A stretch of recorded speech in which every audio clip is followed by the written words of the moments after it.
Hello and welcome everyone. आज हम पढ़ने वाले हैं ग्लिम्पसेस ऑफ इंडिया चैप्टर। इस चैप्टर के अंदर 3 पार्ट हैं। फर्स्ट पार्ट है a baker from Goa, second है कूर्ग और जो थर्ड वाला है वो है टी फ्रॉम असम। हम इन तीनों पार्ट को एक एक करके पढ़ेंगे। तो शुरू करते हैं हमारे फर्स्ट पार्ट से, अ बेकर फ्रॉम गोवा। अगर हम लोग गोवा की बात करें तो गोवा काफ़ी ज़्यादा इन्फ्लुएंस्ड है पोर्टुगीज पीपल से। ये पोर्टुगीज पीपल कौन है भाई? पोर्टुगीज वो लोग हैं जो कि पोर्टुगल में रहा करते थे। वो एक बार गोवा आए और वहीं पर आकर रहने लगे बहुत सारे पोर्टुगल से लोग। तो यहाँ पर जो पोर्टुगीज पीपल हैं इनका कल्चर काफ़ी ज़्यादा देखने को मिलता है। यहाँ का अगर हम लोग ट्रेडिशनल वर्क देखें तो वो भी काफ़ी ज़्यादा इन्फ्लुएंस्ड है पोर्टुगीज पीपल से। सर ये कैसे पता लगाएं भाई? कभी भी आप गोवा घूमने जाओगे, वहाँ की बिल्डिंग्स देखोगे, घर देखोगे, घरों का डिज़ाइन देखोगे, तो जैसे घर आपको पोर्टुगल में देखने को मिलते हैं वैसे ही कुछ घर बिल्डिंग्स यहाँ भी देखने को मिलेंगे। अब जो पोर्टुगीज पीपल थे ना, ये काफ़ी ज़्यादा फेमस थे ब्रेड बनाने के लिए। इसीलिए हम लोग गोवा के अंदर अगर जाते हैं तो काफ़ी ज़्यादा ब्रेड मेकर्स देखने को मिलते हैं। अब तो क्वांटिटी फिर भी कम हो गई है, पहले बहुत ज़्यादा हुआ करती थी। गोवा के अंदर अगर हम आज भी जाएं तो हमें बहुत सारी फर्नेसेस देखने को मिलती हैं। अब ये फर्नेस क्या होती हैं? फर्नेस हम लोग बोलते हैं भट्टियों को, जिसके अंदर ब्रेड को बेक किया जाता है। तो अगर आप आज भी गोवा जाते हो तो वहाँ पर बहुत सारी फर्नेस हैं। अब ये जो बेकिंग का काम है यानी कि ब्रेड बनाने का काम है, ये एक तरीके का फैमिली ऑक्यूपेशन है, मतलब खानदानी काम है। जैसे पापा करते थे वही काम फिर बेटा करेगा, अब बेटा करेगा वही काम तो बेटे का बेटा करेगा, ऐसे ही ये काम चलता रहता है। और ये जो बेकर्स होते हैं ना, इन्हें गोवा के अंदर पैडर भी कहा जाता है।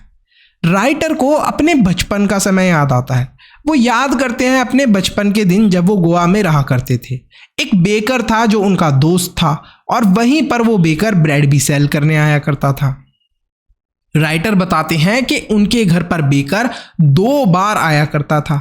मॉर्निंग के समय जब बेकर आता था तो उसके हाथ में बैम्बू की स्टिक होती थी।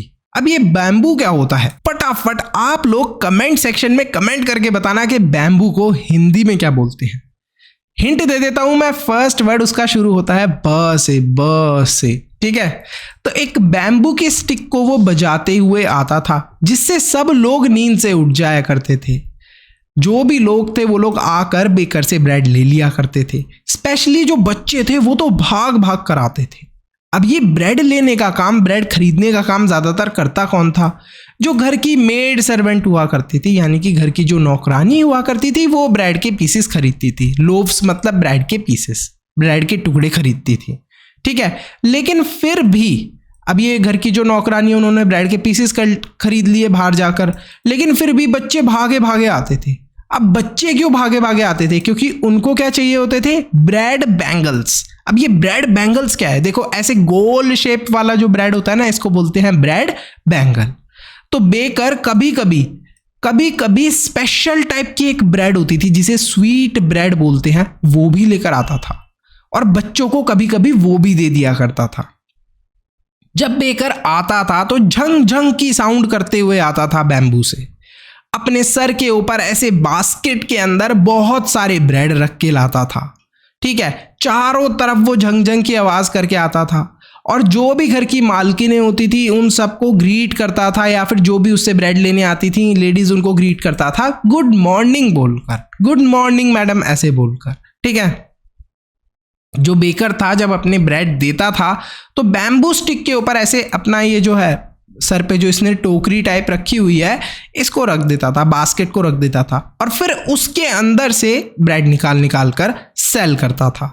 जो भी बच्चे थे उनके लिए क्या लेकर आता था बेकर? ब्रेड बैंगल्स, ठीक है? जो ये ब्रेड थे इनके अंदर स्पेशल टाइप की खुशबू आया करती थी। फ्रेगनेंस मतलब कि खुशबू, काफ़ी अच्छी खुशबू आती थी।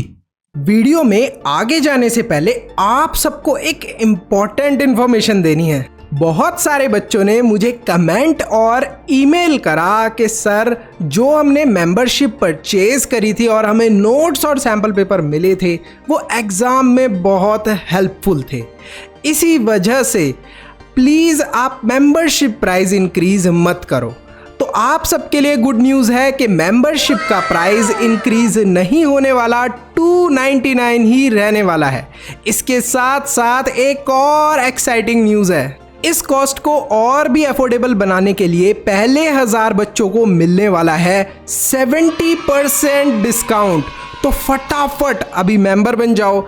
एसएसटी के, इंग्लिश के, साइंस के नोट्स और सैंपल पेपर आपको मिलेंगे जो कि एग्जाम में आपके फुल मार्क्स लाने में हेल्प करने वाले हैं। जितने भी लोग विलेज के अंदर रहा करते थे उन्हें एक स्पेशल टाइप की ब्रेड बहुत पसंद थी जिसका नाम था बोल। बोल नाम की एक ब्रेड थी जो कि मीठी मीठी होती थी, वो लोगों को बहुत ज़्यादा पसंद थी। अगर ये बोल वाली ब्रेड यानी कि ये स्वीट ब्रेड किसी शादी में नहीं होती थी तो उसे मीनिंगलेस, मतलब कि बिल्कुल भी अच्छा नहीं मानते थे। बोलते थे ऐसी सी शादी है, इसमें बोल वाली ब्रेड तो है नहीं, वो स्वीट ब्रेड तो है ही नहीं।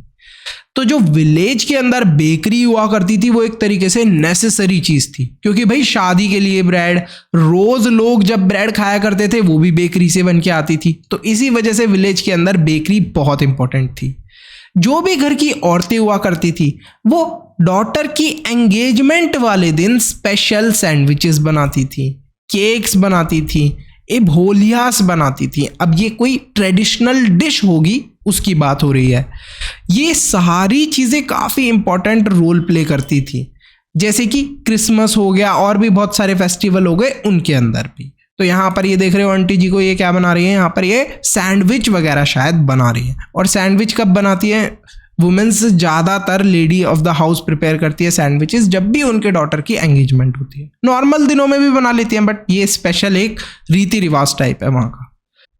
पुराने समय की अगर बात करें, जबकि राइटर बात कर रहे हैं जिस समय की, उस समय जो ब्रेड सेलर होते थे, मतलब जो ब्रेड बेचने आया करते थे, वो एक स्पेशल टाइप की ड्रेस पहनते थे जिसका नाम था कबई। अब कबई ड्रेस के बारे में बताया है, ये एक 1 पीस लॉन्ग फ्रॉक थी जो कहाँ तक आती थी, नीज तक, यानी कि घुटनों तक आती थी।